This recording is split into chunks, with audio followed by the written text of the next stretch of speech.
Salut à tous, c'est Jordan, je suis le cofondateur de Bulldozer, un collectif de freelance spécialisé en marketing et growth. Et il y a environ un an, j'avais 12 000 followers sur LinkedIn, je n'avais pas de chaîne YouTube, de newsletter, de podcast, etc. Et désormais, j'ai une audience cumulée d'environ 24 000 personnes, ce qui fait d'une part très plaisir, donc voilà, merci pour ça. Et d'autre part, ça me donne envie de doubler la mise pour atteindre, je l'espère, les plus de 40 000 followers l'année prochaine. Yesterday, you said tomorrow, so just do it!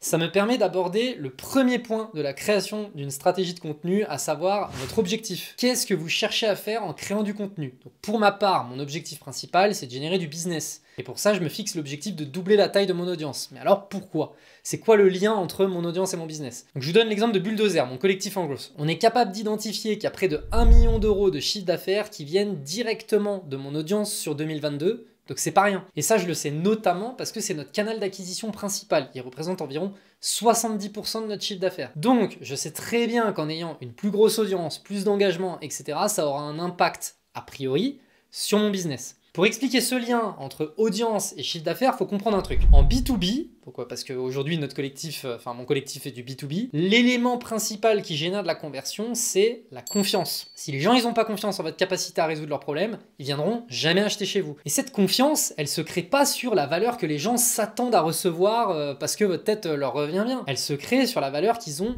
déjà reçue. Et le moyen le plus simple et le moins coûteux de faire ça, en tout cas financièrement parce que ça coûte en temps, c'est de créer du contenu. C'est la raison pour laquelle moi je vous encourage à créer du contenu, je vous encourage à apporter un max de valeur à votre audience, etc. etc. Et d'ailleurs, j'espère que cette vidéo vous poussera à vous y mettre. Maintenant qu'on a déterminé les objectifs de votre contenu, il faut réfléchir au sujet que vous allez aborder. Pour ça, il faut se poser 3 questions. Quels sont vos CTVP? Donc j'explique ce framework en détail dans cette autre vidéo, je vous la mets là, donc je vous laisse aller la voir. Qu'est-ce que vous mettez dans votre framework? Tofu, Mofu, Bofu, donc top funnel, middle funnel, bottom funnel, je reviens dessus après. Et dans quel format est-ce que vous allez décliner ces différents contenus? Est-ce que c'est des tutos, des études de cas, des posts LinkedIn, des vidéos, etc.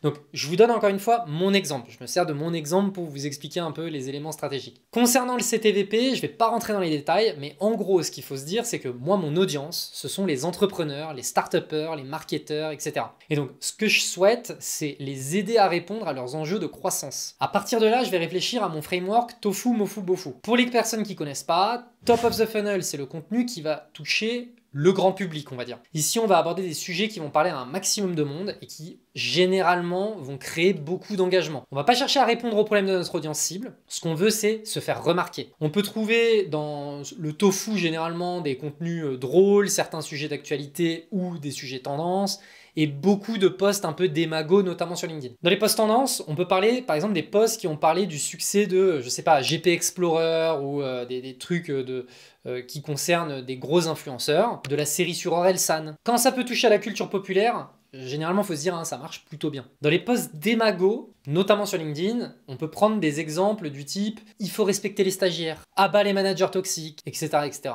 Qui est en désaccord avec ça? Absolument personne. Mais on en parle parce que ça marche.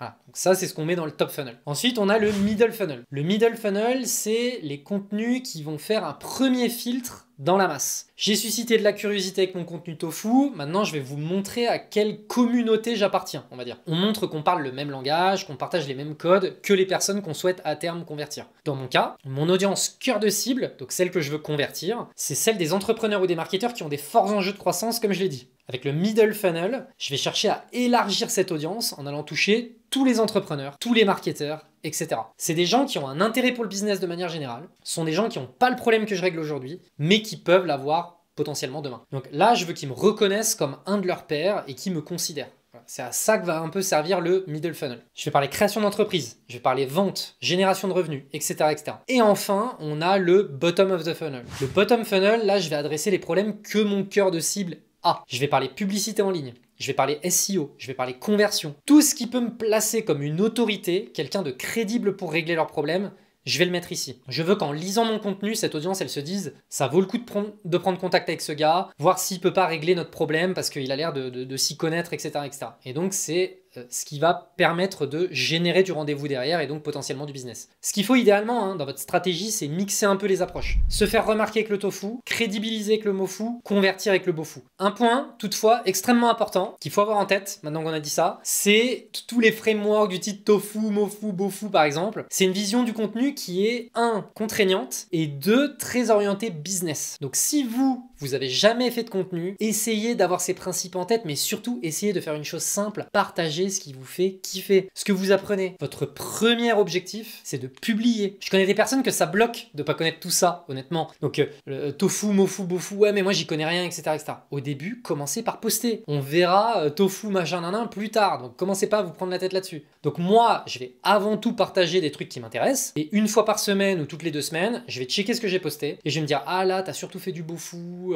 ah là, t'as surtout fait du mofu, enfin...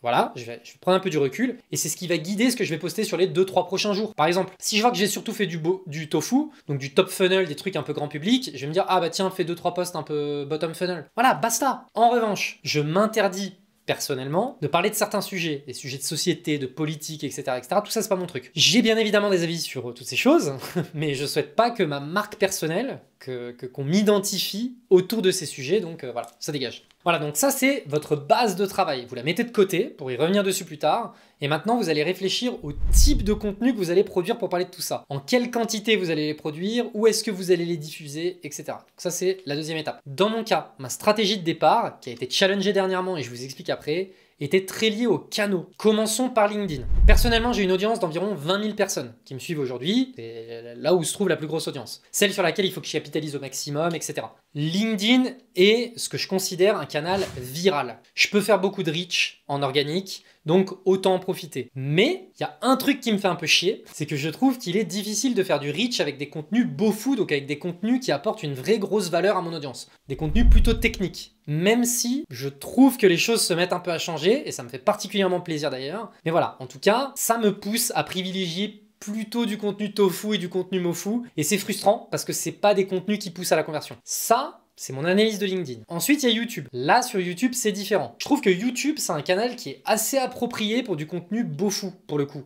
Et à la différence de LinkedIn, où le contenu il est jetable, c'est-à-dire que vous le lisez une fois et puis après il va disparaître et puis vous allez l'oublier 2 jours après, sur YouTube, les contenus ils peuvent durer notamment grâce à la suggestion. Vous regardez une de mes vidéos, par exemple celle-là, puis YouTube ou moi-même, on va vous en suggérer une autre. Par exemple, moi je vous ai suggéré la vidéo sur le CTVP. L'autre avantage de YouTube versus LinkedIn, c'est que c'est un canal que je trouve idéal pour faire du format long, dans lequel on a l'impression de passer un vrai moment avec le créateur ou la créatrice. Et ce lien-là, qu'on a en ce moment, il est top pour moi en fait. Notamment pour obtenir du feedback. Parce que naturellement, vous oserez plus facilement me contacter sur LinkedIn, me mettre un commentaire, etc. etc. C'est un super moyen pour moi de progresser. Enfin bref, ma stratégie de départ, c'était Jordan, tu vas faire du contenu top et middle funnel, donc avec un gros potentiel de reach, etc. etc. sur LinkedIn. Et du contenu bottom funnel, donc qui montre mon expertise, sur YouTube. LinkedIn va générer de la curiosité pour les contenus YouTube, et c'est sur ces formats que tu vas faire de la conversion. C'est dans cette optique que j'ai d'ailleurs lancé la chaîne YouTube. Mais, après avoir discuté avec Yann Leonardi, par exemple, qui a une super chaîne YouTube qui parle également de growth et de marketing, où il a plus de 50 000 abonnés, ou encore Victor Ferry, qui a une chaîne sur la rhétorique avec plus de 400 000 abonnés, ils m'ont bien challengé sur cette vision. Pour eux, un contenu qui est puissant, c'est justement un contenu qui va attirer du monde au-delà de notre domaine d'expertise, mais pour lequel on va distiller notre expertise. Et pour ça, le format roi, c'est l'étude de cas. Donc par exemple, une des vidéos les plus vues sur la chaîne de Yann Leonardi, c'est une vidéo sur Booba. Booba, c'est un sujet top funnel. Il attire une audience bien au-delà des gens qui s'intéressent au marketing, c'est plutôt évident. Et côté Victor Ferry, sa vidéo la plus vue, c'est une vidéo sur Vladimir Poutine. Là aussi, même analyse. Mais les deux, ils vont pouvoir, au sein de ces vidéos-là, via un angle d'attaque intéressant, via une analyse selon leur domaine d'expertise, etc., etc., amener du bottom funnel, donc du contenu qui convertit. Et c'est ça qui est fort et que je vous encourage à faire. C'est mixer tofu, bofu, mofu. Donc voilà, mixer un peu des trucs grand public et puis des contenus qui convertissent au sein d'un seul et même contenu. Donc je suis un peu en train de changer mon fusil d'épaule et donc voilà ce que je vais changer. Je vous donne les différents éléments. Je vais garder la stratégie que j'avais en tête au départ, de produire du contenu à potentiel viral sur LinkedIn, du contenu technique sur YouTube, etc. Parce que j'ai plein d'idées, que j'ai déjà commencé à bosser sur ces choses, etc., etc. Mais je vais également essayer de travailler sur des études de cas qui peuvent permettre de mixer un peu les différentes approches, donc à savoir viralité d'un côté et conversion de l'autre. J'ai jamais fait ça. J'ai évidemment pas envie d'enfoncer des portes ouvertes avec des études de cas à 2 balles. Donc ça va me prendre du temps, mais voilà, je vais essayer. Donc si vous me suivez sur cette chaîne notamment, j'espère que vous allez kiffer.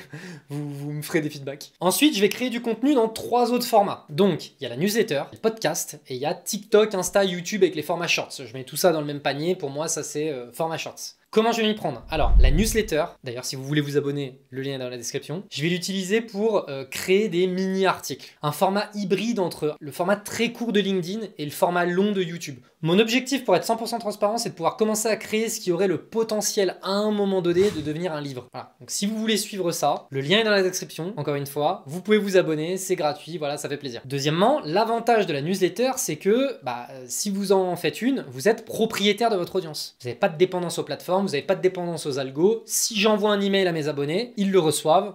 Simple, mais puissant. Et ensuite, il y a le podcast. Alors, le podcast, pour moi, il a 5 intérêts. Alors oui, ça fait beaucoup.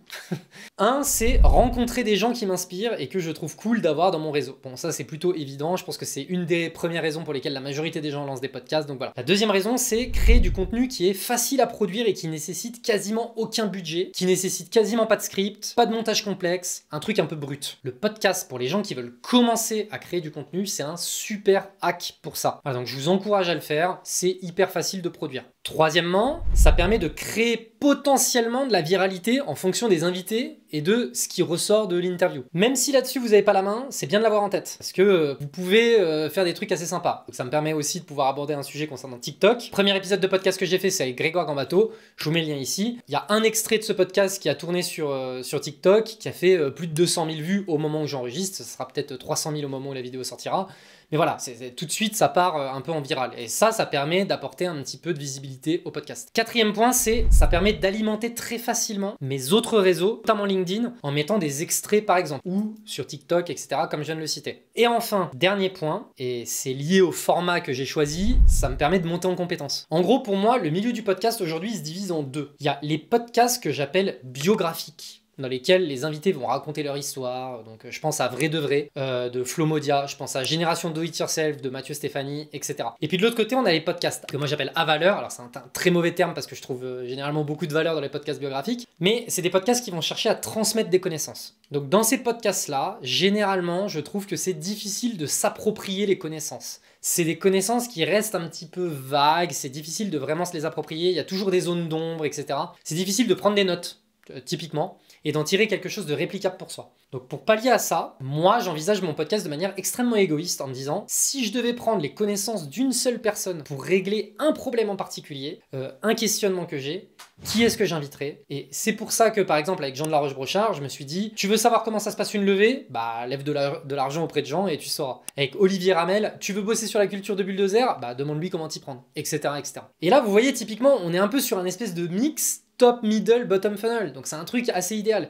J'ai des invités qui attirent du public, j'aborde des sujets techniques qui peuvent générer de la conversion. Voilà, c'est un peu le bon mix. Pour finir sur le sujet du podcast, un avantage inavouable, mais que les podcasteurs ont en tête, c'est l'effet d'association ou même l'effet de halo. Si vous me voyez sympathiser avec des top entrepreneurs, des top investisseurs, des gens qui vous inspirent, etc., naturellement, vous allez penser que je suis proche de ces gens-là, vous allez me prêter des qualités que j'ai peut-être pas. Vous allez me faire confiance, etc., etc. Donc ça, c'est du biais cognitif. Hein. Je dis ça comme ça, mais c'est typiquement le genre de technique qui est utilisé par beaucoup d'escrocs. Et enfin, dernier format, les formats shorts. J'ai parlé de la newsletter, du podcast, et enfin les formats shorts, donc TikTok, YouTube, Reels, Insta, etc.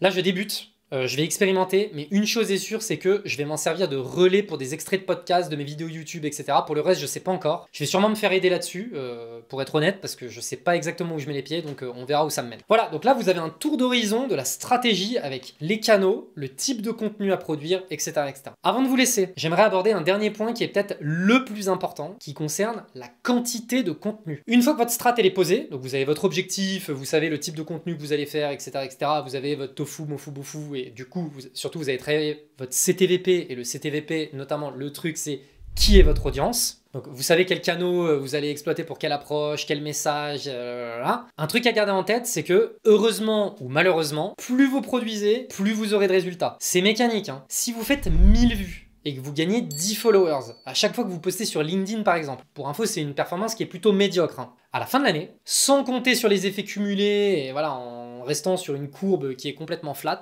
vous aurez atteint 36 500 personnes en termes de reach et vous aurez gagné 3650 followers. Voilà. juste en ayant fait ça. Une performance, encore une fois, que j'ai qualifiée de médiocre. Donc ça vous permet de savoir comment atteindre vos objectifs, puisque par exemple si vous voulez le double de followers, donc admettons que vous en voulez 7000 dans mon exemple, soit il faut que vous fassiez des perfs 2 fois supérieurs, ou soit il faut que vous postiez 2 fois par jour.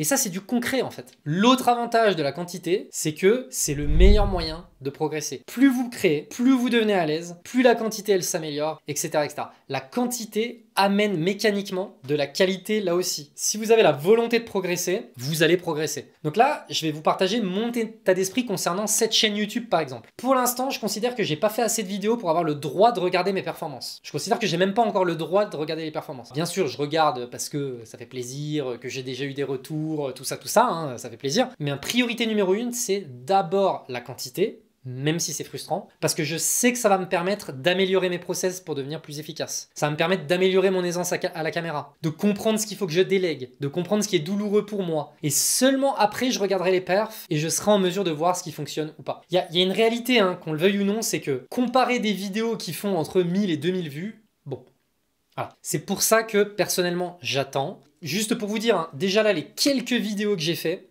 ça m'a déjà complètement transformé ma vision de mes vidéos, sur la manière dont je les gère. Je sais exactement ce qui est déjà pour le moment douloureux pour moi, etc. etc. Donc voilà. J'avoue qu'au départ, je m'étais dit, tu regardes pas les perfs avant d'avoir fait au moins 100 vidéos. Ça, c'est Ali Abdal, pour les personnes qui connaissent, qui recommande ce chiffre-là. Bon, il s'avère qu'à ce rythme-là, c'est dans 2 ans.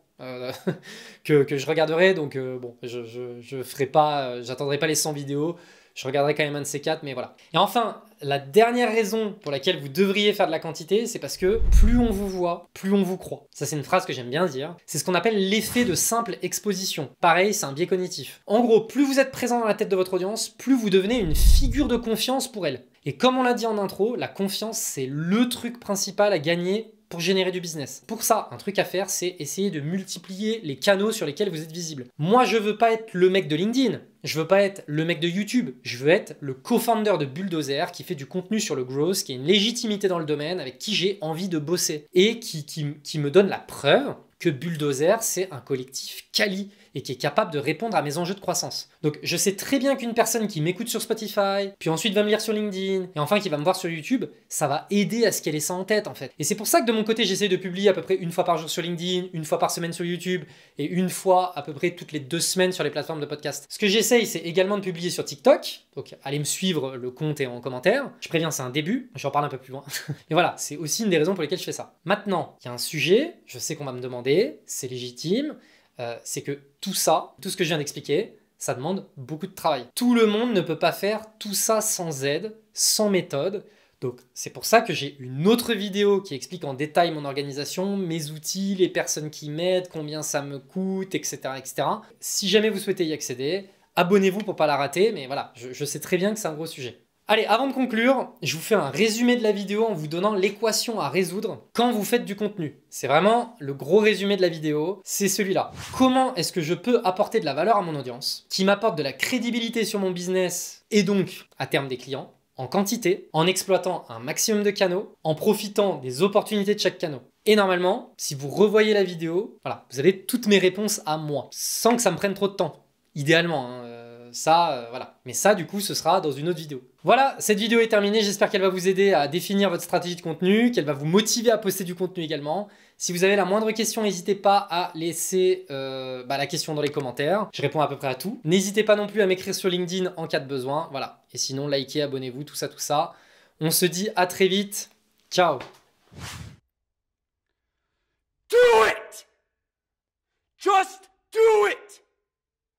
Don't let your dreams be dreams. Yesterday, you said tomorrow. So just do it! Make your dreams come true! Just do it!